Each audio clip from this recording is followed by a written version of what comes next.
तर मित्रांनो, कोकण ब्लॉगमध्ये आपलं स्वागत आहे. तर आता आम्ही निघालोय रत्नागिरीहून सिंधुदुर्गकडे. आता आमची ट्रेन आली आहे. आता आम्ही या ट्रेनमध्ये बसून निघणार आहोत पुढच्या दिशेने. आता आपला पुढचा पडाव असणार आहे ठरल्याप्रमाणेच मालवणकडे. आणि या ट्रेन आम्ही आता मालवणकडे जाणार आहोत. चला, आमची ट्रेन प्रत्येक स्टेशन घेऊन आता पुढे पुढे निघत आहे. आता आम्ही सध्या आहोत वैभववाडी स्टेशनवर. प्रत्येक स्टेशन घेत घेत आमची ट्रेन जाते पुढे. कोकणातील निसर्ग संपन्न प्रवासाचा आनंद घेत आम्ही हा आमचा कोकण दौरा पूर्ण करत आहोत. अशाच वातावरणात आम्ही पोहोचलोय सध्या आता कणकवलीमध्ये.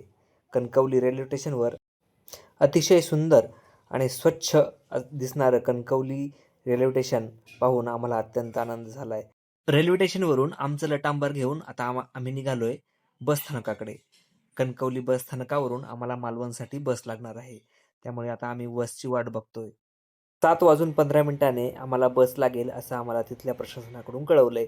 तोपर्यंत काही पोटपूजा आणि काही नाश्ता वगैरे मिळते का ते बघायला आम्ही कणकवली शहरात गेलोय.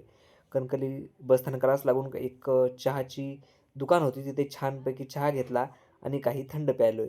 हे थंड पिल्यानंतर आता पुन्हा बसची वाट बघत आम्ही चाललोय पुन्हा आपल्याकडे बस स्टँडला. बस स्टँडला पोहोचल्यानंतर काही वेळातच आम्हाला आमची बस आली आणि बसमध्ये बसून आता आम्ही पुढे निघालोय मालवणकडे.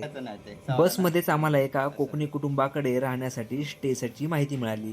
नंतर आम्ही त्यांच्या घरी आलो आणि तिथे आम्ही त्यांच्याकडे स्टे केलाय. ते एकदम मराठी वातावरणात ते कुटुंब होतं. अतिशय अल्प दरात त्यांनी आम्हाला राहण्यासाठी रूम आणि काही अन्य सुविधा दिल्या. अतिशय घरगुती वातावरणात आम्ही त्यांच्याकडे राहिलो.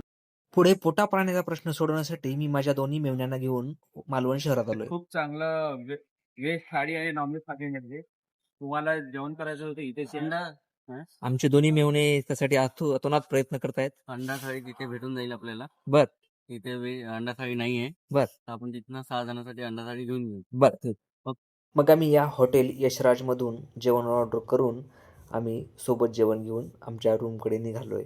अत्यंत मराठमोळ वातावरण, जेवणात कोकणी चव अशा छान वातावरणात आम्ही आता इथे 2 दिवस वास्तव्य करणार आहोत. आमची जेवणाची ऑर्डर तयार होईपर्यंत आम्ही काही मालवणमध्ये बघण्यासाठी काही ठिकाणं बघितली. त्या हॉटेलमध्येच काही चित्र लावली होती. त्यावरून आम्ही थोडासा पुढचा अभ्यास सुरू केला आणि पुढचं नियोजनासाठी आम्ही तिथे बसलो. आता आपण बघूयात आमचे 2 मेव्हणे काय सांगतायत. मग आम्ही आमच्या जे हॉटेल मालक की 2 रेस्टॉरंटमध्ये नाही जायचं. एक चैतन्य आणि हॉटेल कारण तिथे जेवण चांगलं नाही. आम्ही तेव्हा पाहिलं तेव्हा किती एक्सपेन्सिव्ह. आम्ही बजेट फ्रेंडली एका बनेला सी होत्या. पुन्हा आम्हाला त्याने हाफ देतात. तर मग आम्ही गेलो तिथं पुढे. तिथे होते कोकण कन्या. त्याची कन्या पण चांगली होती. असं माझा बोलू भाऊ म्हणे. आणि मला यश म्हणे. आणि आम्हाला दोघांना वैभव भाऊजी म्हणे. मग आम्ही तिथे अंदर गेलो आणि आम्ही विचारलं की तुमच्याकडे व्हेजमध्ये काय काय वगैरे. त्याने म्हटलं दुधी भोपळा आणि बटाट्याची सुकी भाजी आणि वडी भाजी म्हणजे रस्सा भाजी आणि चपाती 2 वेळ. तर मग आम्ही आमच्या बहिणीला विचारू आणि वैभव सरांनी त्यांच्या आम्ही होम मिनिस्टरला विचारू 2 व्हेज थाळी आणि 4 चपात्या एक्स्ट्रा केल्या आणि मग रस्सा आम्ही आता पाठवला आहे आणि ते 8 अंडा करी आणि 8 चपात्या बुक केलेल्या आता ते काही करताय म्हणते. आता बघू आता बघ आणि आता ह्याच त्याच्यासोबत माहितीसाठी थाळी कशी होती आणि सगळी तुम्हाला दिला. या कोकण प्रवासात एका गोष्टीचं मला खूप आश्चर्य वाटतंय. इथले लोक शुद्ध मराठी बोलतायत आणि त्यांच्या बोलण्यात शुद्ध मराठी शब्द येत आहेत. जसे काळोख, गार पाणी असे अस्खलित मराठी शब्द त्यांच्या तोंडीत आहेत.